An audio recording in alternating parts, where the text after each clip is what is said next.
మరే media welcomes political analyst KS Prasad. నమస్తే sir. నమస్తే అండి. ఈరోజు జువ్వెలి దిన్నకు సంబంధించి ప్రారంభోత్సవం కూడా జరుగుతుంది.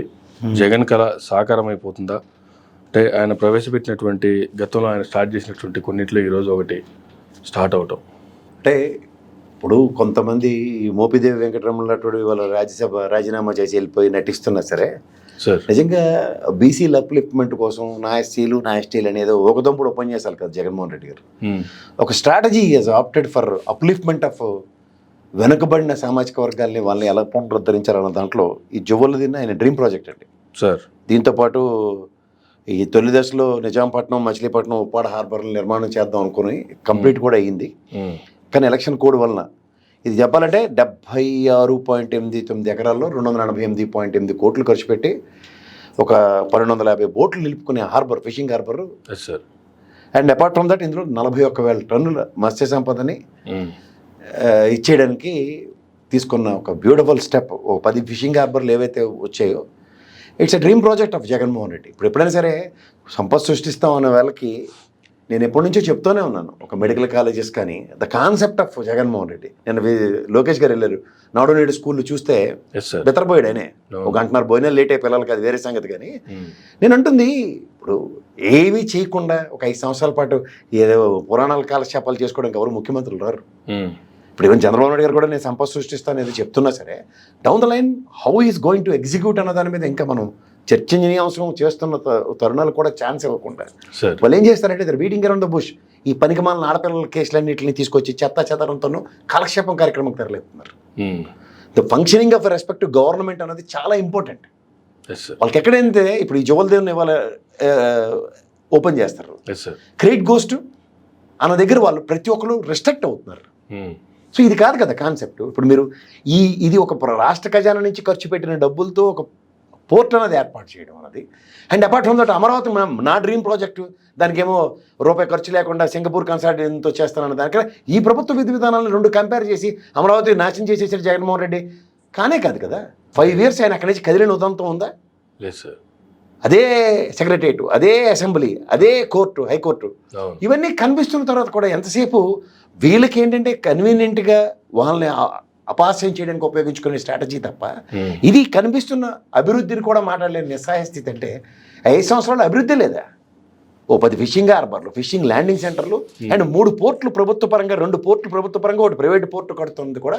డెవలప్మెంట్ అనేది వాళ్ళు చెప్పుకోలేకపోవచ్చు, బట్ రాష్ట్ర కళ్ళ ముందు, ప్రజలకు కళ్ళ ముందు కనబడుతున్నాడు, నిలువెత్తు నిదర్శనాలు కదా. సో నేను అంటుంది ఏంటంటే ఇవాళ మీరు okay the concept of losing A government, the concept of executing A government అనే దగ్గర ప్రభుత్వం నిరంతర ప్రక్రియ. రేట్ ఆఫ్ మ్యాండమస్ తీర్పు వచ్చినప్పుడు సంఖ్యలు కొట్టుకున్నారు కదా.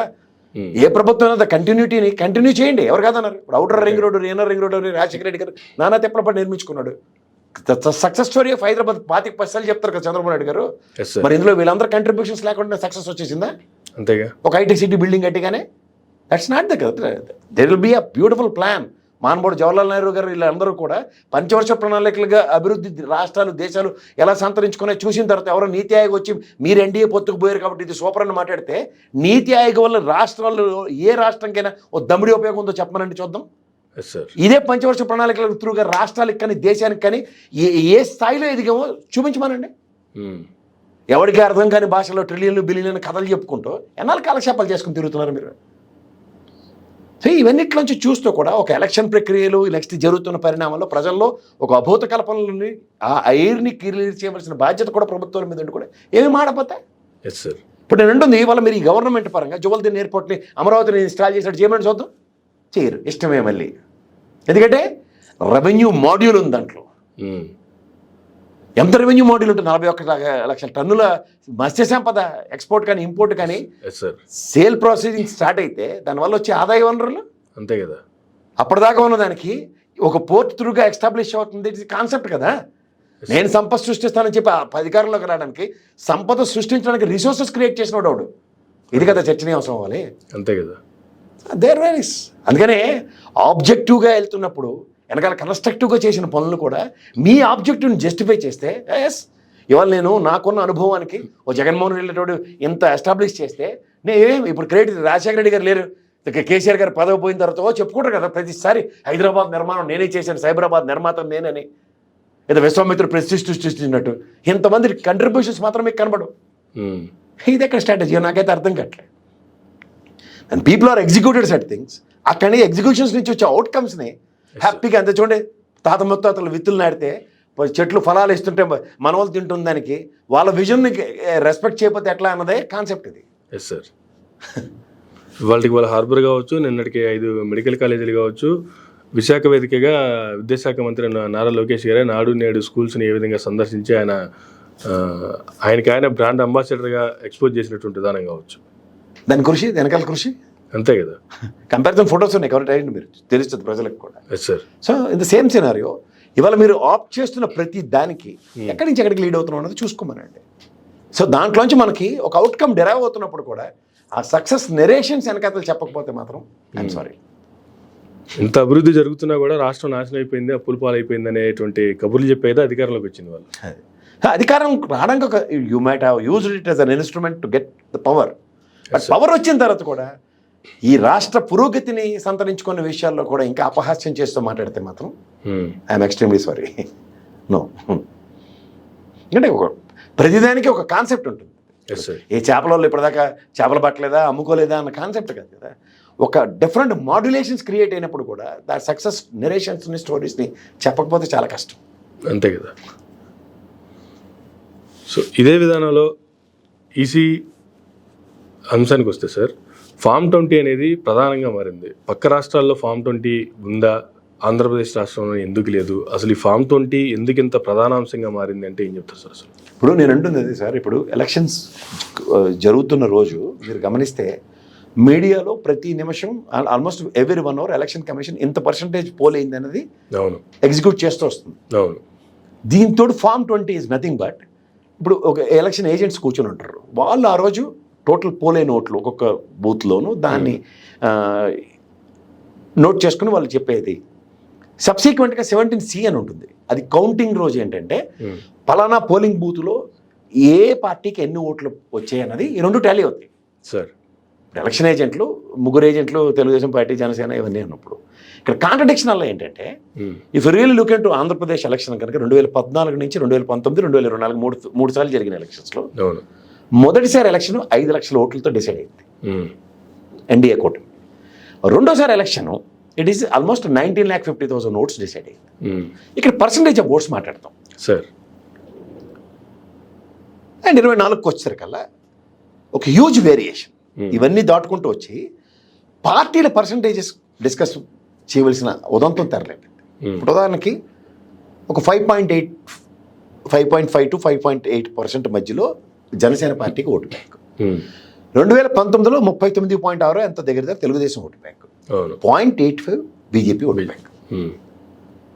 ఇది 2024కి లీడ్ అయ్యేసరి కల్లా ఈ వేరియేషన్స్ ఎంత ఉన్నాయి?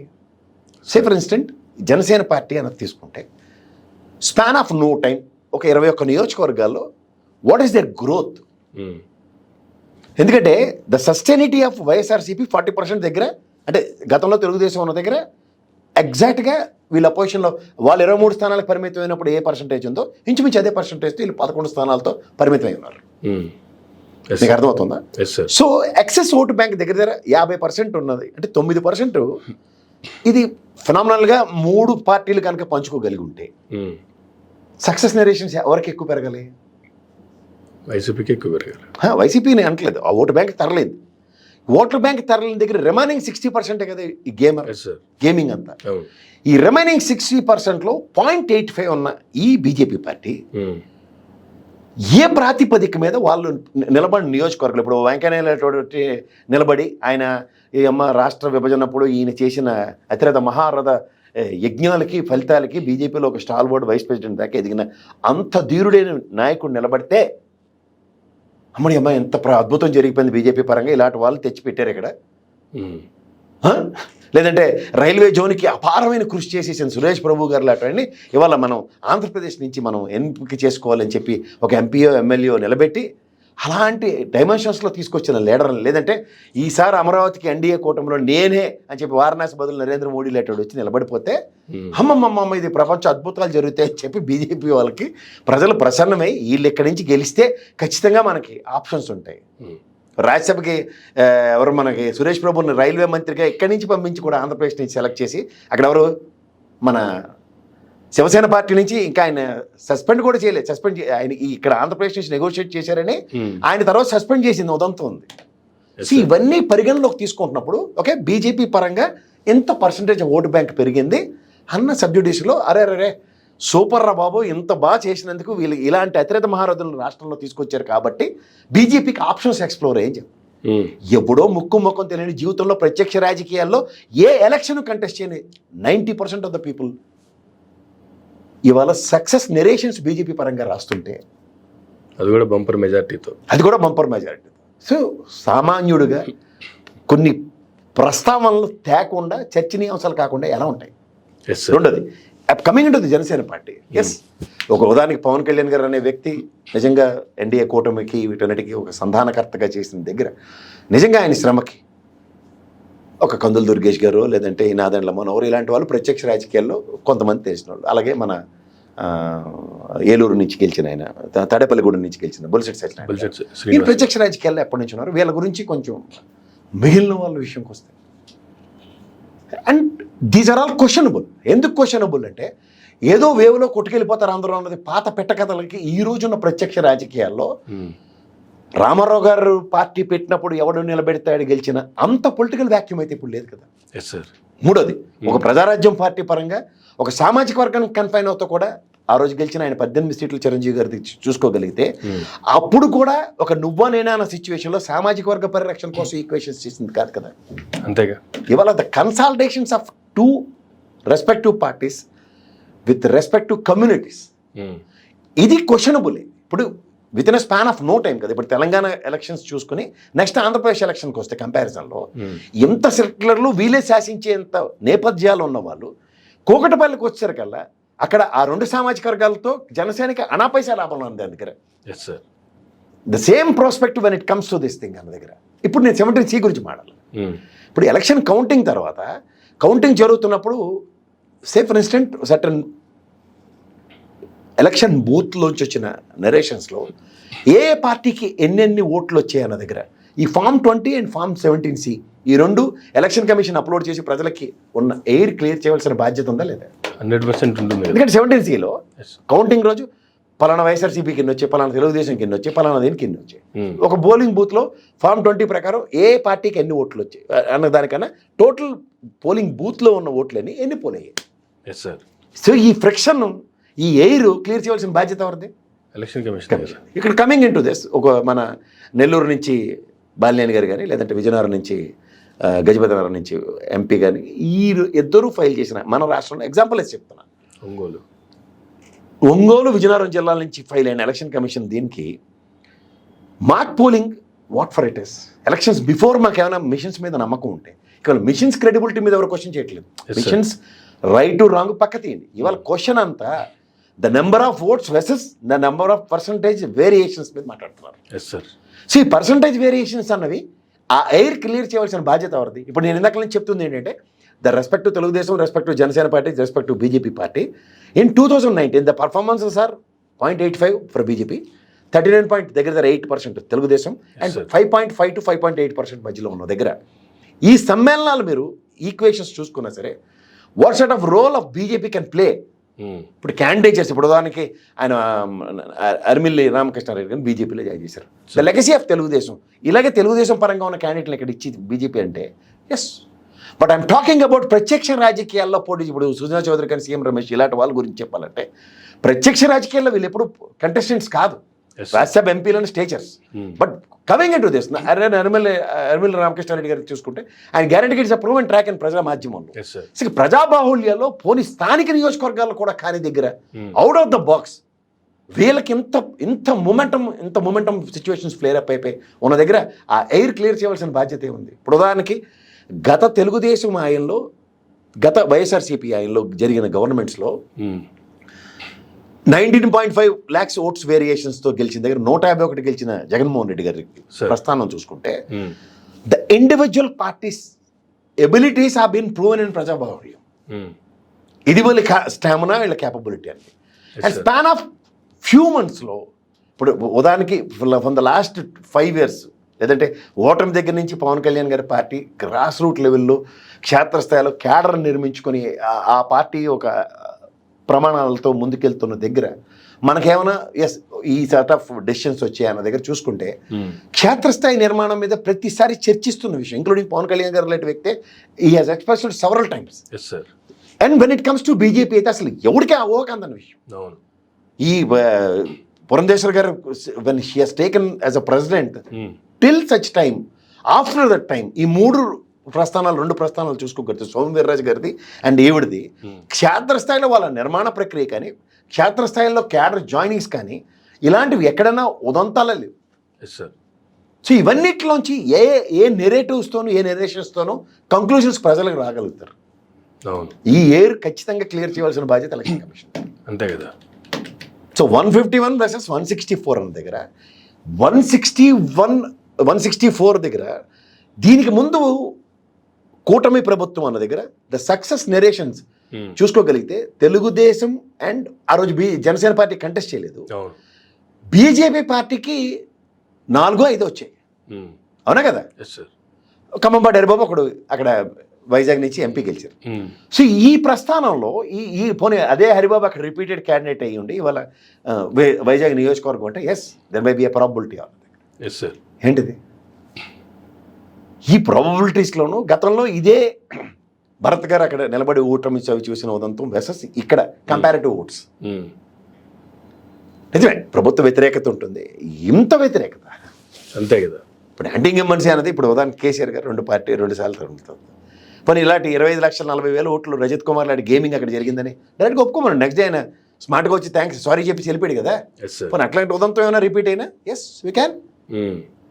ఇవేవీ లేకుండా 151 వర్సెస్ 164 నీకు అది వచ్చాయి కాబట్టి ఇక్కడ మాకు వచ్చింది తథ్యం అని మాట్లాడితే that's a statistics are been. అంతే కదా. If you really calculate the statistics particular percentage of votes అనేవి చూసుకోగలిగితే ఎక్కడ ఎలా వేరీ అయింది అన్న దగ్గర జస్టిఫికేషన్స్ ఉన్నాయి 151కి. But what about 164? Yes sir.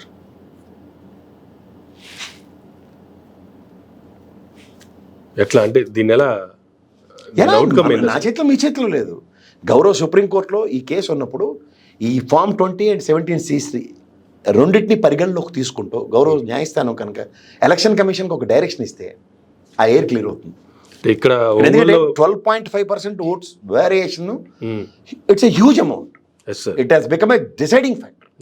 ఇది ఎప్పుడైతే జాతీయ స్థాయిలో కూడా దీని మీద ప్రతి చర్యలు ఉంటే గౌరవ సుప్రీంకోర్టు తురుగా, ఎందుకంటే ఇప్పుడు henceforth its independent body, election commission చేస్తున్న పనులు చూస్తున్నాం కదా. We will not allow for any recounting, the data destruction, next నిన్నేమో మాక్ పోలింగ్లతోను, అందులో తెలుగుదేశం జనసేన వైఎస్ఆర్సీపీ గుర్తులు లేకుండా mock polling, these are all substantial evidences to the respect court. So దీని మీద ఖచ్చితంగా డేటాని అడిగే హక్కు గౌరవ న్యాయస్థానం కాదు సుప్రీంకోర్టుకి. గౌరవ సుప్రీంకోర్టు కనుక దీంట్లో ఎలక్షన్ కమిషన్కి ఒక డైరెక్షన్ ఇచ్చి 17C and 20 రెండు కంపారిజన్స్లో మాకు ఒక రిపోర్ట్ కావాలని అడిగినప్పుడు ఖచ్చితంగా అవుట్కమ్ డిఫరెంట్గా ఉంటుంది. అది జరిగే అవకాశం ఉందంట. ఛాన్స్ ఉంటాయండి, ఎందుకంటే న్యాయస్థానంకి వెళ్ళిన దగ్గర వాళ్ళు ఏమి చేయకుండా అయితే పడారు కదా. నాకైతే డీకేర్ నమ్మది లాస్ట్ డే అయినా ఛాన్స్ వచ్చింది కదా ఆవిడకి. So this all the things will be. కానీ ఈలోపు జరగాల్సిన పుణ్యకార్యం కాస్త గడిచిపోయింది అన్నట్టు అయిపోతుంది కదా. అయిపోయినా ఇప్పుడు క్వశ్చనబిలిటీ ఉంటుంది కదా. ఇప్పుడు సర్టన్ న్యాయస్థానాల్లో సుప్రీంకోర్టులో అత్యున్నత న్యాయస్థానం వాళ్ళ ఎలక్షన్ కమిషన్ పిలిచి క్వశ్చన్ చేయడమే that's the first wonder and success. Yes sir. వాళ్ళు నా దగ్గర 17C లేదు 20 లేదని చెప్పలేరు కదా. అవును. దట్ ఇట్ లీడ్స్ టు అక్కడి నుంచి ఒక ఐస్ బ్రేకింగ్ స్టార్ట్ అయింది అనుకుంటారు. ఆటోమేటిక్గా ఐస్ బ్రేకింగ్ అయితే కరగడం స్టార్ట్ అవుతుంది. Right sir. థ్యాంక్ యూ అండి. Thank you very much sir. ఇదండి ప్రసాద్ గారు తిన్నట్టు ఇంటర్వ్యూ. మరొక ఇంటర్వ్యూ మళ్ళీ కలుద్దాం. చూస్తున్నానండి మేరా మీడియా.